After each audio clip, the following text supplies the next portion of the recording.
District development council के chairman Shri Keshav Dutt Sharma ji, यहाँ के माननीय सांसद Shri Yugal Kishore Sharma ji, president AIIMS professor Y के गुप्ता जी, हमारे पीसीसीएफ श्री मोहित गेरा जी, डिविजनल कमिश्नर जम्मू श्री रमेश कुमार जी,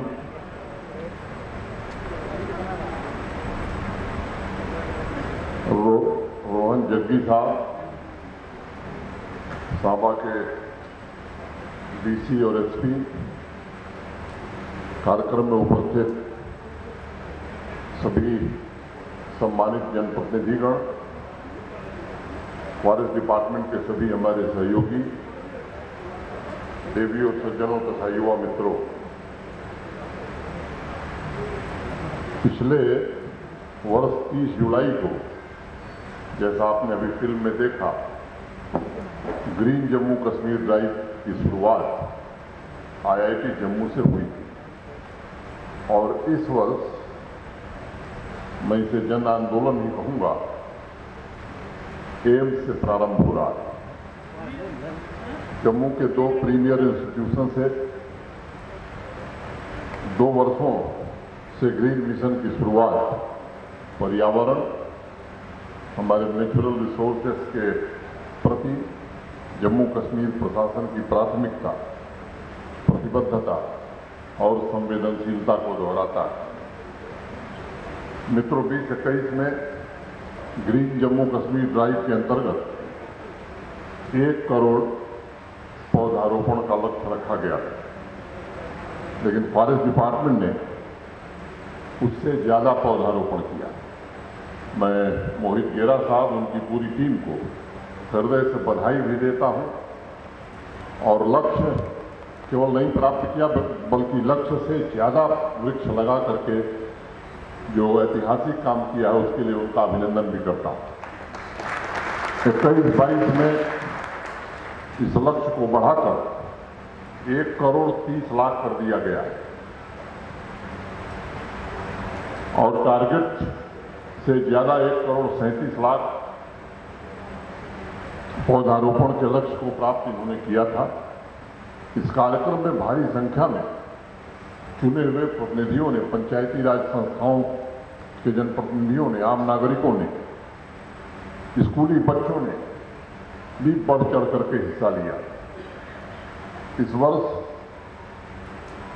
गेरा साहब की टीम ने 1 करोड़ 35 लाख पौधारोपण का लक्ष्य रखा था, लेकिन मैंने इन लोगों से आग्रह किया कि आपके लिए लक्ष्य बड़ा नहीं है, आप जो भी लक्ष्य तय करते हैं उससे ज़्यादा ही हासिल करते हैं।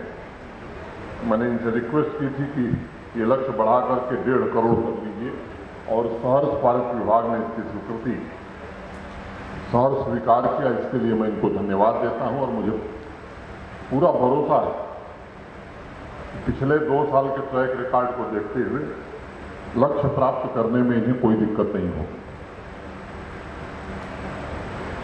एक बात का आग्रह मैं और करूंगा, green Jammu Kashmir mission forest department का कार्यक्रम है, लेकिन इसको जमीन पर उतारने की जिम्मेदारी केवल फॉरेस्ट डिपार्टमेंट की नहीं है, आम नागरिकों की भी है। और इसलिए मेरा निवेदन होगा इस कार्यक्रम को जन आंदोलन ही बनाना होगा, तभी हम सफल हो सकते हैं। एक पुरानी कहावत है, प्रकृति जैसा उदार कोई नहीं है, न ऊपर से आसमान की छाया हटती है और न नीचे से जमीन खिसकती है। वैसे भी हमारे शास्त्रों के अनुसार आज हरियाली अमावस्या, मैं जिस इलाके से आता हूं वहां की मान्यता है कि हरियाली अमावस्या को हर व्यक्ति को वृक्ष जरूर लगाना चाहिए और इसलिए प्रकृति के प्रति भी हमें उतनी ही उदारता दिखानी होगी और ये लक्ष्य जनता की व्यापक स्तर की भागीदारी से ही पूरा किया जा सकेगा। मैं समझता हूं कि जिस दिन ये चेतना समाज में फैलेगी, पहुंचेगी, उस दिन प्रकृति के घाव भी भरने शुरू हो जाएंगे। इसलिए मैं कोई नारा, किसी तरह का स्लोगन देने के बजाय आम नागरिकों से प्रकृति के संरक्षण एवं पौधारोपण को रोजमर्रा की जिंदगी का हिस्सा बनाने, एक आदत बनाने का विशेष रूप से अनुरोध करूंगा। 2 सालों में हमने लगभग 2 करोड़ 38 लाख नए पौधे लगाए। पिछले कई दिनों से मेरे मन में एक सवाल या विचार था, क्या सिर्फ पौधे लगाना पर्याप्त है? क्या हमें ये जानने की आवश्यकता नहीं है कि पौधों का सर्वाइवल कितना है? और मुझे यकीन है गेरा साहब और उनकी टीम के सभी अफसरान 15 दिन पहले ही लोगों ने एक निर्णय किया है कि एक थर्ड पार्टी असेसमेंट इसका भी हम कराएंगे कि ग्रीन जम्मू कश्मीर ड्राइव की खूबियों, कमियों और पौधों के सर्वाइवल का परसेंटेज क्या है, इसकी जानकारी हम जरूर करेंगे। मित्रों, 1979 जब पहला क्लाइमेट कॉन्फ्रेंस आयोजित हुआ था तो विश्व के अनेक बुद्धिजीवियों ने विकास के नए मॉडल की काफी चर्चा की। मैं समझता हूं पहली बार प्रकृति जिस तरह से काम करती है और इंसान जिस तरह से सोचता है, उसके बीच जो गैप है उसको पाटने के उपाय खोजने शुरू किए गए। उस समय एक अनुमान लगाया गया था कि प्रति मिनट पूरे विश्व में 3000 पेड़ काटे जाते हैं, और जहां भी ज्यादा पेड़ काटे जा रहे हैं वहां लोगों के जीवन पर, और मैं कहूं कि रोजगार पर सीधा असर पड़ रहा है। और एक बात मैं कहना चाहूंगा, कभी कभी मैं भी जब आया था तो फॉरेस्ट डिपार्टमेंट से मेरा नाता बड़ा कम था, मैं दूसरे स्थानों पर काम करता था। यहां आने के बाद आज मैं कह सकता हूं कि जम्मू कश्मीर की जीडीपी में भी, यहां के आर्थिक विकास में भी फॉरेस्ट डिपार्टमेंट का एक बहुत ही महत्वपूर्ण योगदान है, और यहां के लोगों को रोजगार देने में भी जो प्रयास जम्मू कश्मीर का फॉरेस्ट डिपार्टमेंट कर रहा है वो प्रशंसनीय है। और मैं उम्मीद करता हूं कि आने वाले दिनों में इसमें और भी बढ़ोतरी होगी।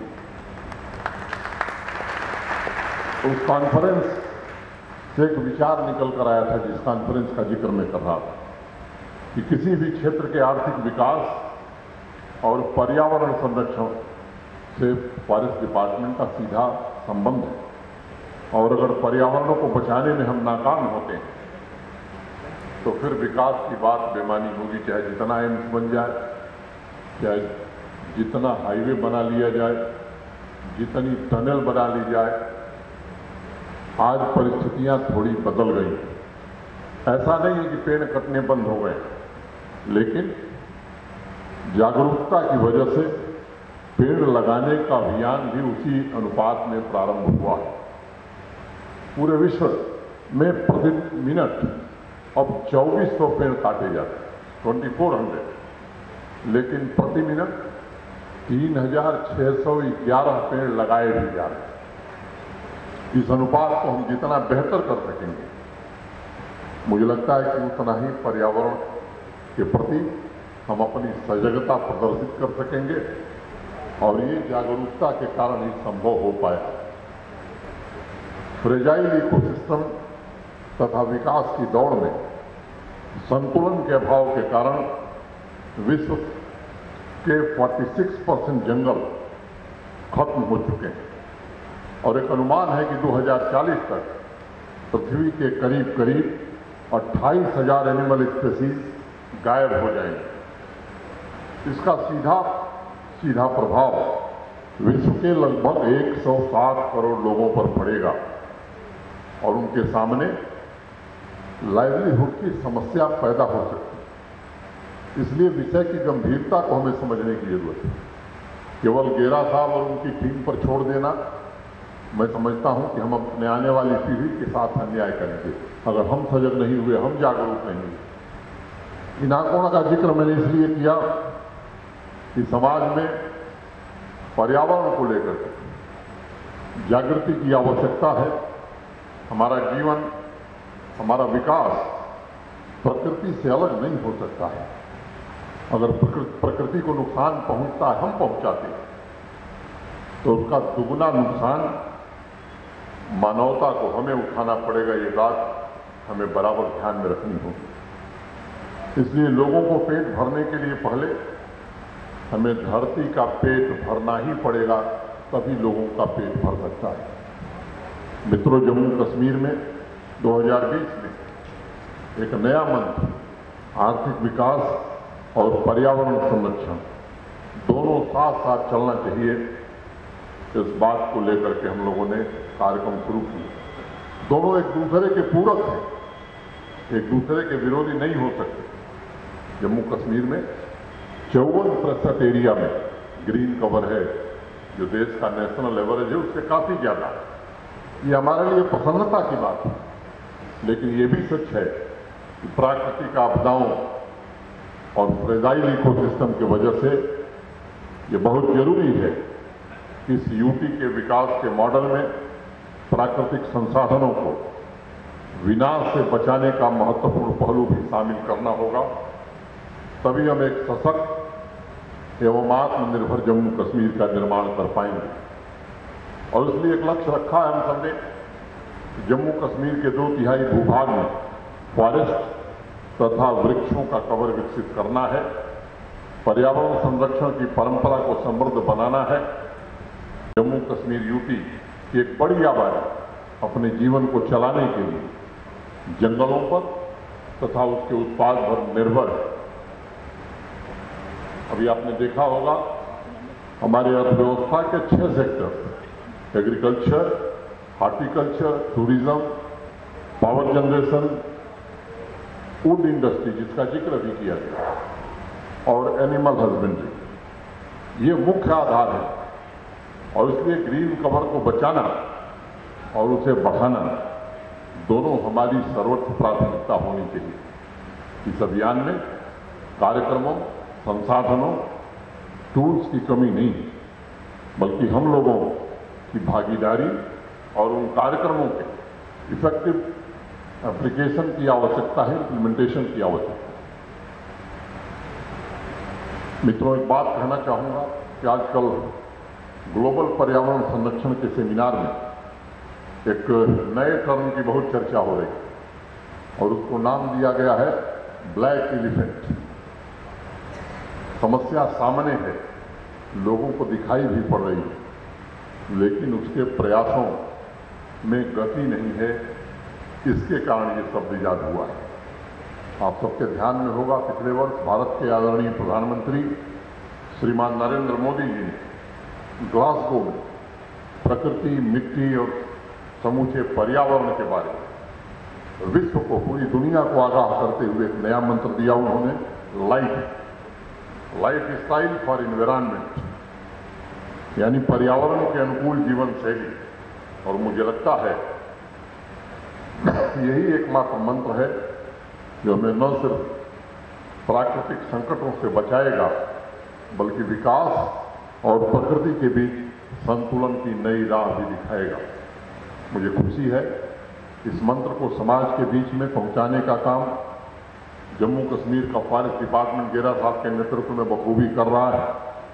और इकोसिस्टम के रेस्टोरेशन के साथ साथ biodiversity, food security, water resources के संरक्षण और आम लोगों को अपने अभियान से जोड़ने की प्रभावी कोशिश भी कर रहा है। पिछले साल पंचायत विलेज प्लांटेशन कमेटी ने नेचुरल रिसोर्स मैनेजमेंट में बहुत ही बढ़ चढ़ करके हिस्सा लिया था। 1 बीट 1 गार्ड 1 विलेज प्रोग्राम में पिछले 1000 गांवों को कवर करने का लक्ष्य रखा गया था। और मुझे बताते हुए खुशी है, मैं बधाई देना चाहता हूं फॉरेस्ट डिपार्टमेंट को कि 1041 गांवों को कवर करने का काम किया गया। इस साल ये लक्ष्य 1500 गांवों का है तथा लेकिन गेरा साहब में 3000 गांवों को कवर करने का महत्वाकांक्षी टारगेट रखा है, मैं इनको बधाई देना चाहता हूँ।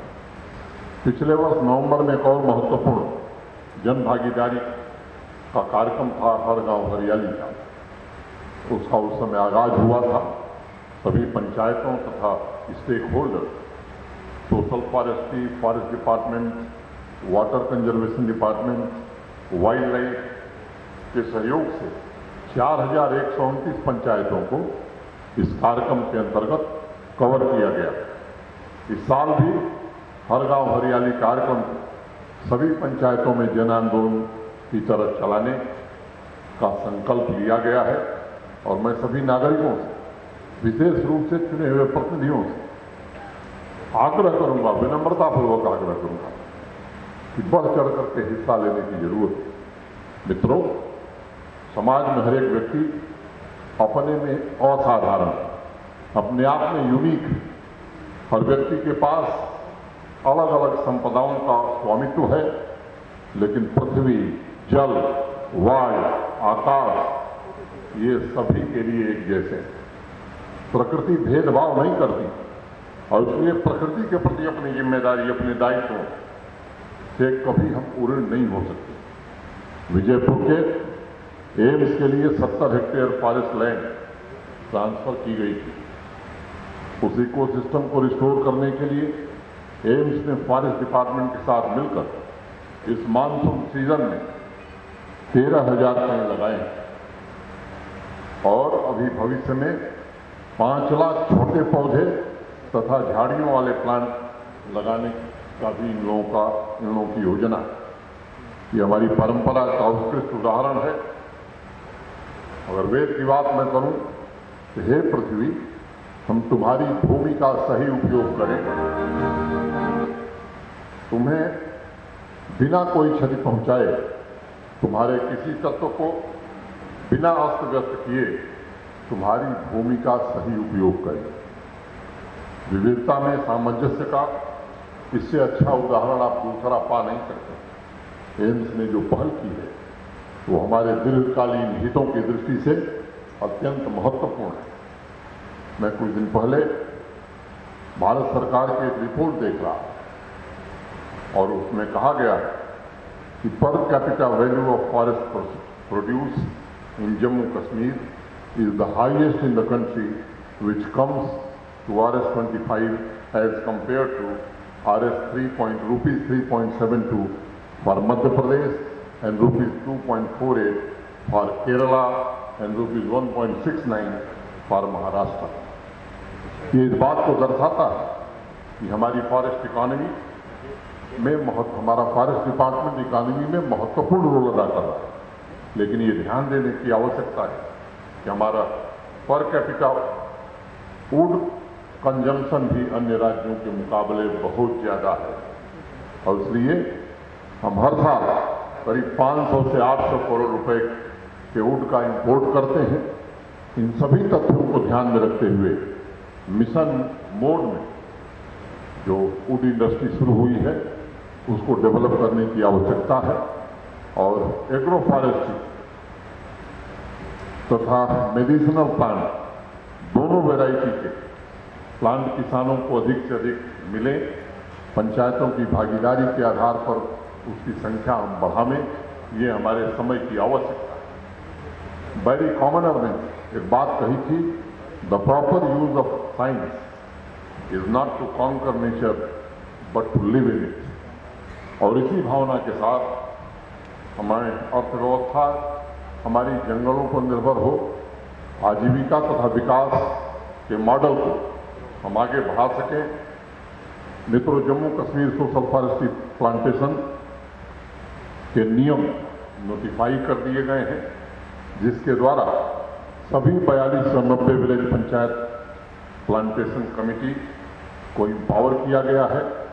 अब पंचायत कमेटी स्वयं प्लांटेशन का कार्य भी देखेगी और पेड़ के मैच्योर होने के पश्चात उसका लाभ भी पंचायतों को मिलेगा, जैसा अभी मेरे पूर्व बताया गया।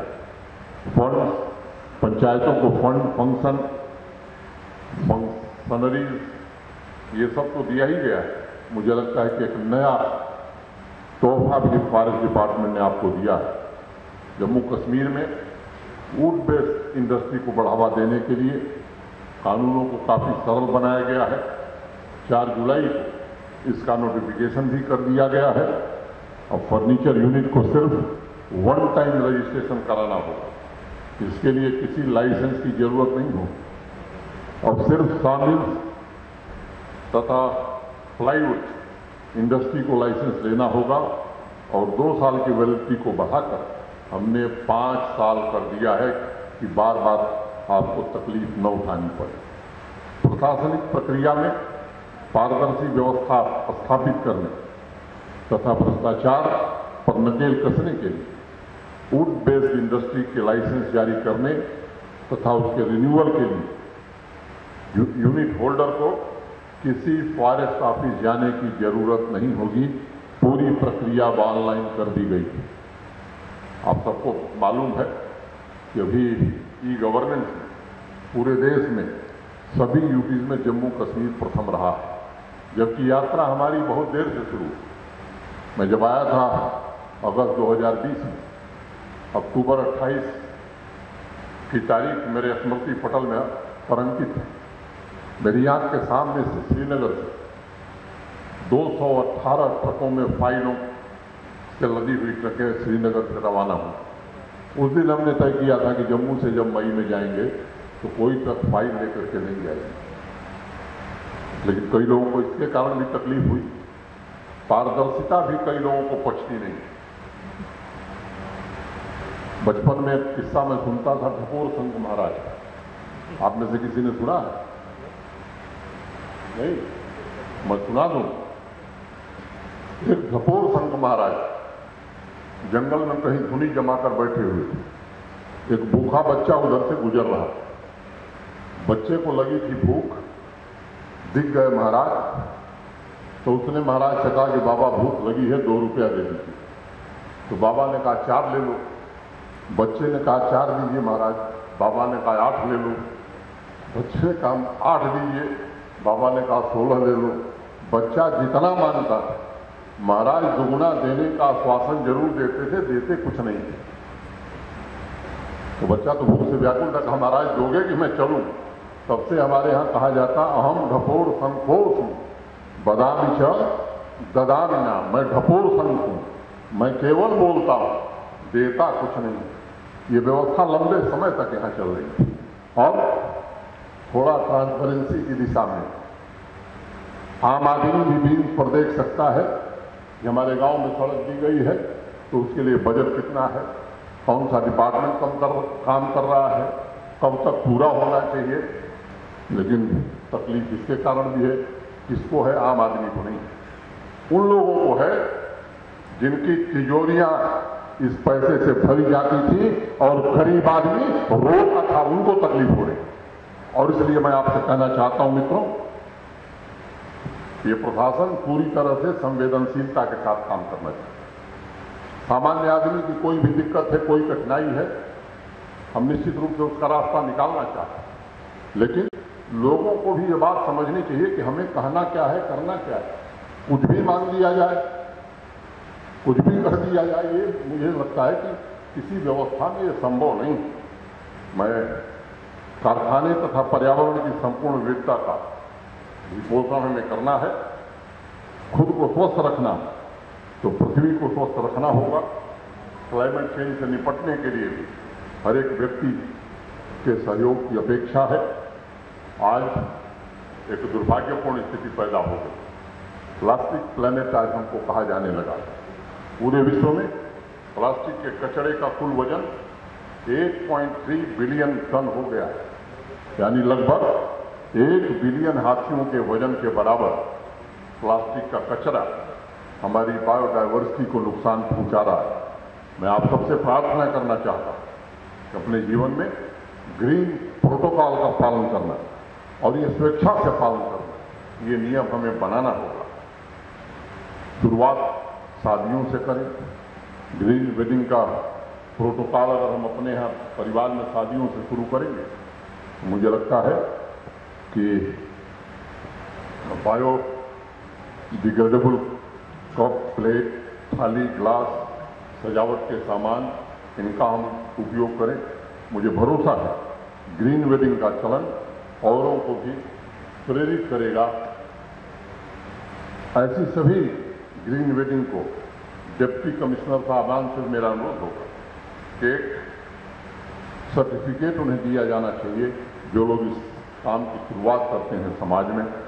मैं फॉरेस्ट डिपार्टमेंट तथा Jammu Kashmir school education department से भी आग्रह करूंगा कि बच्चों को होमवर्क में लगभग कई तरह के टास्क दिए जाते हैं। एक homework best out of waste होना चाहिए ताकि बचपन से ही पर्यावरण संरक्षण के बारे में एक जागरूकता अवेयरनेस पैदा की जा सके। पुरानी कहावत है to save earth waste need to have an afterlife. और इसलिए मुझे भरोसा है, विश्वास है, इस तरह के टास्क जीवन भर बच्चों को प्रेरणा देंगे। मैं मानता हूं कि हर एक व्यक्ति में मानवता के भविष्य को नया रूप देने की पूरी क्षमता है, पूरी ताकत है। सिर्फ हर एक व्यक्ति को इस दिशा में प्रयास करने की आवश्यकता है। मैं एक बार पुनः फॉरेस्ट डिपार्टमेंट, मोहित गेरा साहब, उनकी पूरी टीम तथा सभी नागरिकों को ग्रीन जम्मू कश्मीर ड्राइव की हृदय से शुभकामनाएं देता हूं। बहुत बहुत धन्यवाद। नमस्कार। जय भारत।